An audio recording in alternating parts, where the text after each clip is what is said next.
start where you are, right? And use what you have, meaning the knowledge that you have, the finances or resources that you have to do whatever it is that you want to do. There's never really a perfect moment to start. You just kind of have to step out on faith and do it. Welcome to the UMGC podcast, Unstoppable Stories, with your host, Lauren Cardillo.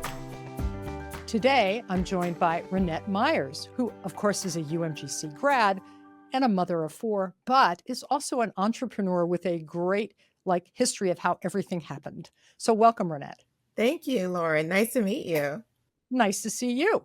So I was reading through your notes and your previous interviews, and you got inspiration early in life to be an entrepreneur. Tell us about that. Absolutely. I would really like to start with my grandmother because she's the one who actually instilled entrepreneurship into me and my mother. And with me being a young child, I really didn't know what an entrepreneur was. My grandmother, she was a mother of five, and her husband worked in the steel mill in Youngstown, Ohio, where I'm from.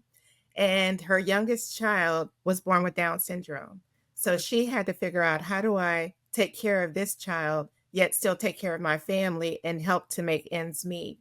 And so she was a beautician, and she built a hair salon on the front porch of her house. And so she was doing hair. She had customers, managing cash flow, all of that. And then what she did was she taught me how to braid. And so I started braiding hair for my cousins and other little girls in the neighborhood. I'd make a couple dollars, $5 here or there, but I actually had a little business and didn't realize what being an entrepreneur meant. And if you fast forward a little bit, my mom, she divorced my dad when I was 2. So she was a single parent of 2. She was on welfare and eventually worked for General Motors, but then she joined the military because she wanted to provide a better life for my brother and I. And she also needed benefits for us as well. Because, working at General Motors, you get laid off every so often, the plant closes, all of that. And so she joined the military and just took us around the world as a single parent. I grew up in Germany. And then as you go forward, when she retired from the military, she started working for the Federal Aviation Administration as a contractor. And she became the go-to person for everybody at the command center in Virginia. And her boss came to her one day and she said, "Jan, you're a female, you're a minority, you're a service disabled veteran. You could start your own business so we don't have to pay a middleman to get to you." And she called me. I was working for the Federal Aviation Administration. I worked at San Jose Air Traffic Control Tower at the time. And now my husband's in the military too, so I've traveled my entire life. Well, he's former military. And so she called me while I'm climbing a tower somewhere in California trying to fix a radar. And she said, "Hey, I'm thinking about starting this business. What do you think?" And I said, "Well, absolutely." And so we came up with a name. And then 3 years later, she received a contract award, a direct award from the Federal Aviation Administration for $6.3 million. And they wanted her to train other air traffic controllers. And so she said, "Well, I need you to quit your good government job and come help me run this business." And that's what I did. I quit my job. I helped her with her back office support. So I was managing her payroll. I also wrote her employee handbook, managed her contracts. And then one day she was walking through the halls, the FAA, and she saw someone that I used to work for when I was in DC. And she said, "Hey, I'm starting a new organization and I need Ronnette to come and help me build out my organization." And so my mom said, "Well," her name was Rebecca. She gave you away? She said you can go to a different job. Wait. So what she said was, "I have my own business. And so if you want Ronnette, you'll have to give me a contract to get her back here." And that's what she did. She gave her a $4 million contract to bring me back to DC to help her build out her organization. And so I hired all the respective people that we needed to fulfill this contract. And that right there is really um, was the beginning points of me understanding business, really learning as an adult, right? Um, But in between all that, you graduated high school in Germany, had a child, tried to go to college, at the Ohio State University, right? Thank you. I mean, there was a lot going on, Yes, yes, but yet you found a way to, learn things and go forward. I read through your notes and it's like you were climbing towers. yes, yes. I was climbing I mean, towers. was that something you ever imagined yourself doing? Never. I never imagined myself driving a pickup truck with tools and wearing work boots and climbing a tower. No. So the FAA actually had a program because I was on the administrative side of the house, and they had an upward mobility program to bring admin people onto the technical side. And so they paid for me to go to college. So I did get my associate's degree. But then I also spent 2 years in Oklahoma City to learn how to work on radars, voice switches, it was radars, voice switches, and also what was the other thing I did? Oh gosh, I can't remember, but it was all technical, right? So, but then I had to go to climbing school. I had to learn how to climb a tower. Did you? So did they like show you like with the hooks and everything and how to, Yes, oh yes, my God. yes, yes. I was like, hook. Okay, so you're from Youngstown, Ohio. You were braiding hair. What are you thinking when you're going up that tower? What was I thinking? How did I get into this? Because I am terrified of heights, but in order to do the job, I had to do it. And so I had a group of guys with me. Mind you, I'm the only female, except we did have a supervisor. She was a female, but she didn't have to climb anymore. And so she was encouraging me, you can do it, you got this. And then all the guys are passing me up as they're going. But hey, you did the work. I did the work. I did the work. Yes, I did. Yes. There were I some love it. challenges there, but I would say resilience is really something that is really instilled in me because I remember the first day that I went to the tower because I worked at the center first, and then I got to the tower and I was working for a supervisor, and he said to me, "Why did they send you here?" I was like, I don't know how to take that. How am I supposed to receive that? Is that like a trick question or is it a test, right? Exactly, exactly. So I worked there long enough to prove him wrong, and I showed him why they sent me there. I love it. So, but meanwhile, also, you get married, you have 4 kids, right? Yes, yes. You come back here, you start working for your mom. I mean, how are you juggling all of this to become a successful businesswoman? Right. It was really a challenging time for us with my husband because he just got out the military. He was working for a company, got laid off from that company. Then he started working for the VA. I took a leap of faith. My customer, Rebecca, she really wanted me there, and so she knew what type of skills that I had to help her build out her organization. And so I moved back to DC. But what I did was I stayed in DC for 3 weeks, and then I would go back to California for 1 week while my husband was there with the girls. Now I had all the hair appointments scheduled. I made sure that they had tutors if they needed them. I made sure all the logistics was done until I was able to find him an opportunity here in DC. So I found him a job, and then I moved everybody back to the East Coast. And I'm grateful for that because my children kept saying to me, "Well, mommy, I don't know who my cousins are. I don't know who my aunts and uncles are." And so the opportunity to bring them back to get to know family, I thought was very important for them growing up. And then, then we found a place to live, and I've just been doing it ever since. But it hasn't been easy.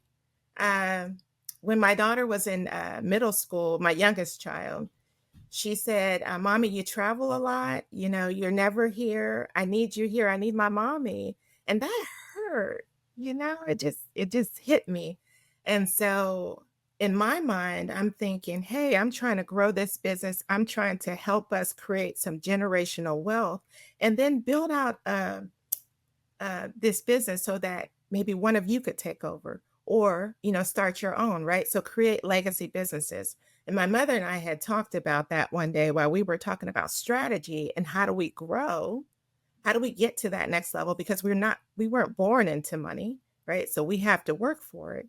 And so, that was a pivotal point for me where I said, okay, I'm going to branch off from you and start my own business. And so my business is called JLAN Solutions. And it's the initials of my four children, Jamie, Lene, Asia, and Nia, because I wanted to instill entrepreneurship in them. And so they've all been doing very well too. Does your daughter remind you of that at any point? Like, that I wanted you to be here and you weren't, or has she gotten over that? She's over it now. She's but I heard it for a good little while. But what I did was, so I'm a continuous learner. So I attended executive level courses, meaning I went through the Goldman Sachs 10,000 Small Business Program. I also completed the SBA, Small Business Administration's Emerging Leaders Program. And then I also I participated in the Inner City Capital Connections Program through Catholic University. And the Goldman Sachs was through Babson College. And so these programs helped me realize that the reason why my business wasn't growing to where I wanted it to be is because I was the single point of failure. And I learned that because with my mom's business, I was her back office support. I was like, oh, well, I can do this, right? I can do HR, I can do accounting, I can do all this stuff, even though I was never fully trained on it, but I just knew how to do it, right? I figured it out. And so after I finished the program, I said, I'm the single point of failure. I need some subject matter experts to help me. My daughter needs me at home. And then I'm married too. Remember that guy? Oh yeah, he wants some attention too. So if you can describe for me what a single point of failure is, what does that mean? I, in my eyes, I needed help to grow my business. I needed a COO to help manage day-to-day operations, someone who could also do some of the traveling that I was doing, attend some of the conferences on my behalf, so I didn't always have to be there. And then secondly, I needed a chief strategy officer, someone to help me figure out my pipeline on growth. Based off of our past performance and the service offerings that we provide, how do we translate that into an actual pipeline and agencies that we want to work with? And then thirdly, I hired a marketing manager. And because I needed somebody to help distinguish between me and my mother, because whenever I walk into a room, they say, oh, you're Jan's daughter. You're Jan's daughter. You work for her, right? So I needed for them to see me as a CEO and to see me as my own company. And it worked. Yeah, I mean, and while it's great, yes, I am my mother's daughter. Yes. You needed to carve your own identity to succeed. Absolutely. Absolutely. And even though, you would always see us in pictures together, now you just see me because she's actually on the other side taking the pictures. Once again, you're listening to Ronnette Meyers on Unstoppable Stories. If you want to hear more stories like this, don't forget to like or subscribe.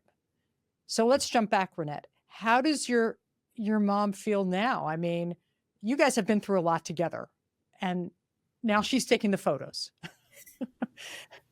She's like enjoying your success. She is. How does that make the two of you feel? It brought us so much closer together because we can now talk strategy, we can talk family, we can talk about anything. And one thing that I tell my mom all the time is that I am grateful for her because she always allowed me to have a seat at the table. No matter what room she walked into, she brought me in there. She was exposing me to what was out there, meaning, different industry days, walking into customer meetings, understanding the language of what they were asking for or what we were looking for and how to sell our business and our service offerings to them. And, so many rooms I walked in where I've been the only female, the only Black female, the only Black person in the room. But because I know and understand my line of business, I can speak intelligently about it, sit in the front of the room, and gain that respect from everyone else in the room. So we are very close. We travel together now. My youngest daughter, she's at Penn State. So I'm good now. So for someone watching this, Can you give me like your small, like one-liner or two-liner? What does your business do?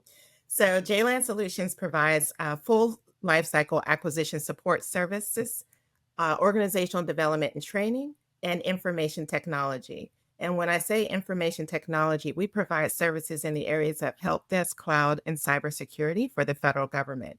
And we train acquisition professionals across the United States. And being a small business, we're very nimble. And whenever the government calls, because I am a certified woman owned small business, and I'm also a certified 8A, which is a small disadvantaged business, the government can give us sole source contract awards. And so if they call and say, hey, I need somebody to help me with facilities management or shredding, we'll say, well, that's not necessarily our line of business, but we'll make sure we can support that. And so we do a little bit of those one-off things as well. So how did that job, what you're doing, end up with you testifying at a Senate hearing here on Capitol Hill? Yes. Because that's a long way from braiding hair. Exactly. So I'm a true advocate for small businesses. I was actually up on the Hill last week, actually having another conversation. I wasn't testifying, but I was actually having conversations because uh, with the new administration, they're rewriting the federal acquisition regulation, right? And so those are our guidelines on how we do business. And we actually teach this course as well. And so I was advocating for small businesses about the rule of two, which means that if two small businesses state that they can actually do the work, then the federal government has to set it aside for a small business, right? Otherwise, it's open to everybody. And so we were advocating for that. And then also to maintain the 8A program, the woman-owned small business program, service disabled veterans-owned program. So all of these social economic set-asides. And then secondly, they're closing down minority development business agencies. And these are agencies that help small businesses grow, no matter who you are and no matter what type of business you have. And so we were advocating for that. But rewind back to the Senate Small Business Committee when I did testify, I was talking about small businesses trying to help us, maintain, but then also about how some of the large businesses take advantage of us smalls. And what I mean by that is, they'll bring us in on their teams to win the work. And then sometimes we never see the work. So between not seeing the work and, or we'll get it later in the day, later in the option periods of the contract award, that happens as well. Whereas we're expecting to receive the work early on.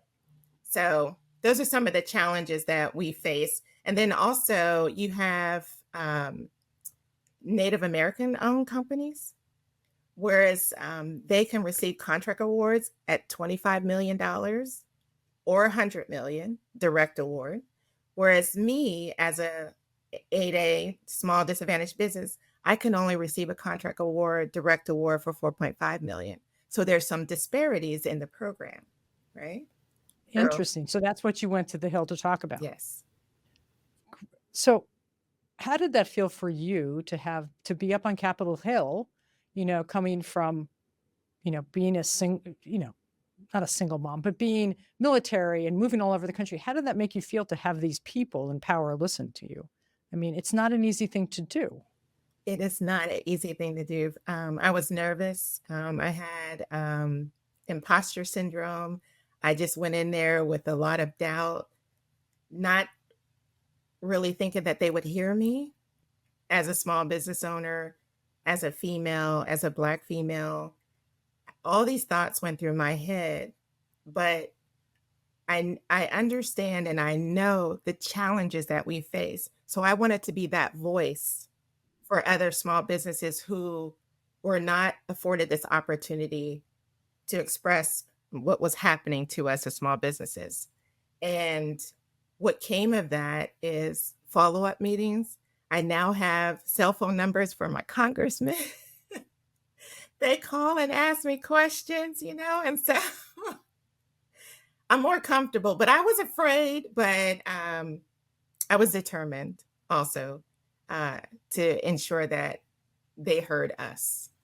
And a little further on, you would then end up meeting President Biden, I correct? did. I did. So I did. that just blew my mind when I read that. I'm like, okay, she needs to toot her horn more. So what happened there? So first of all, I received the Presidential Lifetime Achievement Award for volunteer service. Someone, and it wasn't me, someone submitted my name and I received that. And then shortly after, now the president doesn't always give out these awards, right? These are organizations that actually give out these awards. And so I went to a fundraiser for the former governor of Virginia, and President Biden was there and President Clinton was there and everybody. And so when he finished speaking, he came down and shook our hands. And so I had my medal on and I said, "Thank you so much for this honor." And he was like, "Oh, yes. And I'm so, thankful for what you've done and, for volunteering." And he said, "I'm really grateful." And then he proceeded to tell me a story. So I listened Like your best friends. like we were best friends. It was great. It was great. I love it. One of my neighbor's kids actually took classes from her. Oh, Said wow.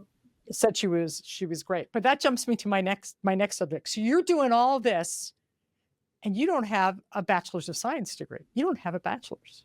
Correct. So when we walked past you at Grad Walk, I listened to your interview and I was like, this is fabulous. So it was really important to me because it was a journey that I had started 38 years ago and was not able to finish because I was a teenage parent. I went to college. My mom took care of my son while I was in school, but I don't think my focus was there. I don't know that I was really prepared mentally to be living at the Ohio State University. And my mom was in Greece, or in Crete, Greece. And that's where my son was. I mean, my dad and my extended family, they were in Youngstown, Ohio. I was in Columbus.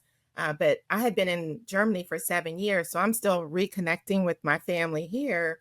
And yet, I only got to see them, maybe twice a year because they would come up to visit me. But it was a great experience. I love the school. It's still my school. It's always going to be my school. But with all that said, it was my personal goal to graduate. I am the first person in my family to graduate from college. And when I told my grandmother that I wasn't going back to school, number one, I needed money. I didn't have any money to go back. And then, my grades were just subpar at the time. And they were so disappointed because I was the first one.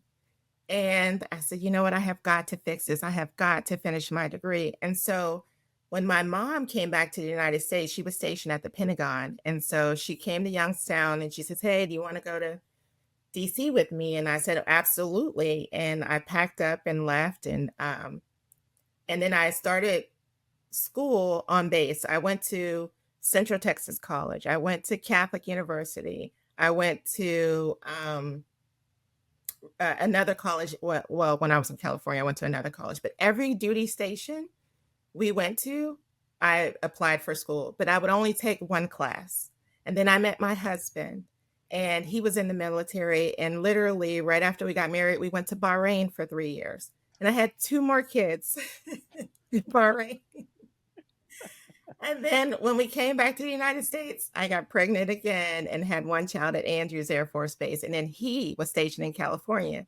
So I stayed here for a little while, then we packed up and then we moved to California.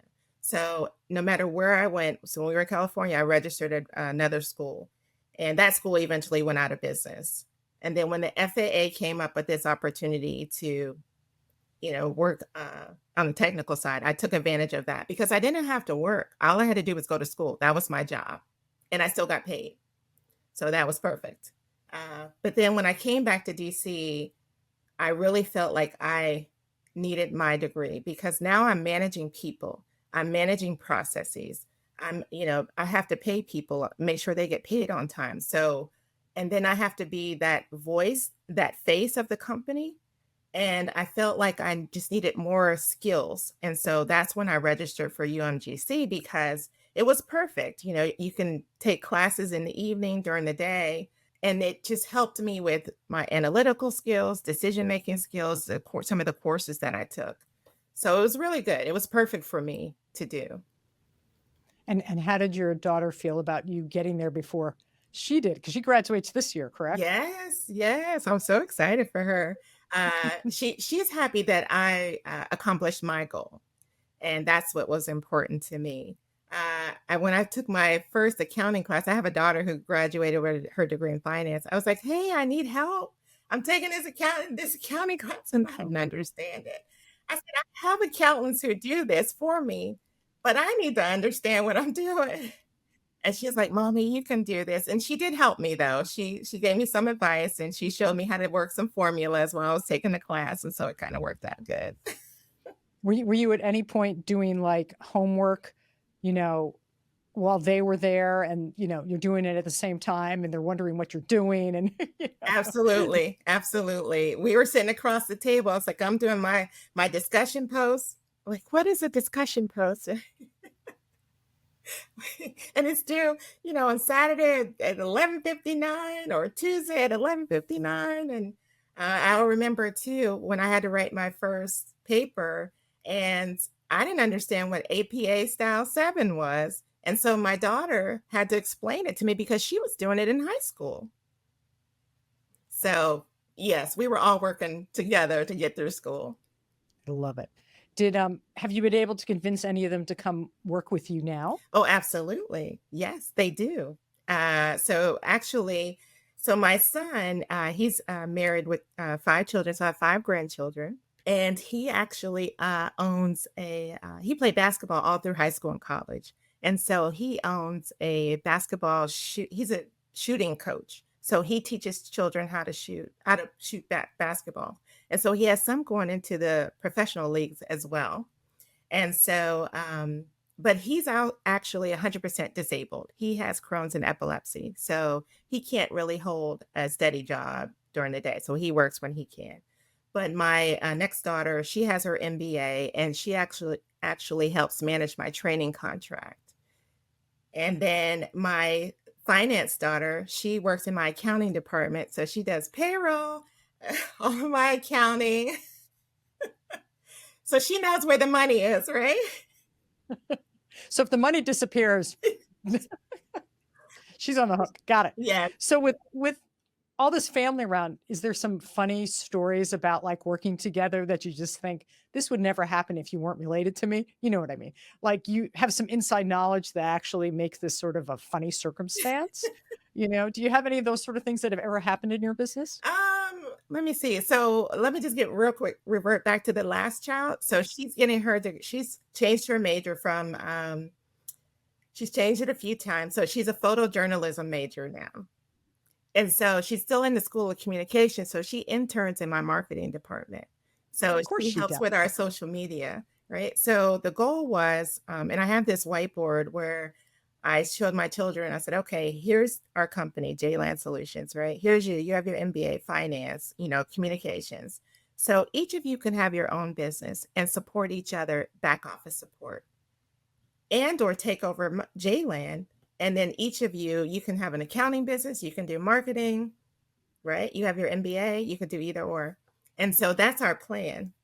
And so when I sit and talk to them about it, I talk to them about it every time all 3 of us are together, the girls are together. I said, so which one of you are going to take over the business? Which one are you going to keep it going? And they all just be like, Mommy. Could you stop being a mom? Yes. And you know what? I hear sometimes while they were growing up, they would say, Mommy, can you take your CEO hat off and be our mom? Do you know how hard that was? That was so hard. Don't you realize a mom is a CEO? Come on. Yes. But They haven't figured that one out yet. Exactly. But we do have these talks because I try to take them out to dinner every quarter, at least whenever my daughter's here from school, we'll go out to dinner and we'll have these conversations and they'll say, well, Mommy, we're not ready yet. We're not ready. We're still trying to figure out what we want to do in life. But I keep planting the seed and planting the seed. And I talked to my husband about it. I said, hey, talk to the girls about it because sometimes they can't hear me. they have to hear either him or a peer to talk to them about the opportunities that they have in front of them. And so one of them came to me the other day, the oldest girl, and she says, "Well, mommy, I get it now. I get it." Victory. It just it hit me like, yes, okay, Yeah, because you're trying to build towards a future yes, that you can see, but they're not really worried about yet, exactly, and that's a hard concept. exactly, exactly. How big is your company now? So we have about 45 employees right now, and we have people in 10 agencies, government agencies, and we also do some work in private industry. For you, if someone's watching this, what's your hope for, your family, your company, the next generation of entrepreneurs? I mean, sort of where do you see the future? So, so I have a lot of things in the works right now. I actually just invested in a women's professional soccer team. I love it. Yes, and my mom is one of the owners of the soccer team, and so, like I said, she always makes sure that I have a seat at the table. So she's showing me how to invest. Right, I'm investing in hotels now, and so I'm trying to teach my children how to invest. And then I'm also looking at how do I acquire another company to keep growing this generational wealth, right? And creating legacy businesses. And how do I set my children up so that they could be the owners of these companies? I listened to Warren Buffett. I listened to him on my through podcasts and other things, and he came out and actually spoke to us at the Goldman Sachs alumni event. And just hearing him, hearing his story, and then talking to other entrepreneurs, I'm always picking their brains about how do I do this? Because I was not trained on, you know, acquisitions, right? Mergers and acquisitions. And so I take every bit of information that I can and actually apply it to what I'm trying to do. So I went to the Women's Presidents Organization. They had a conference in Texas this year.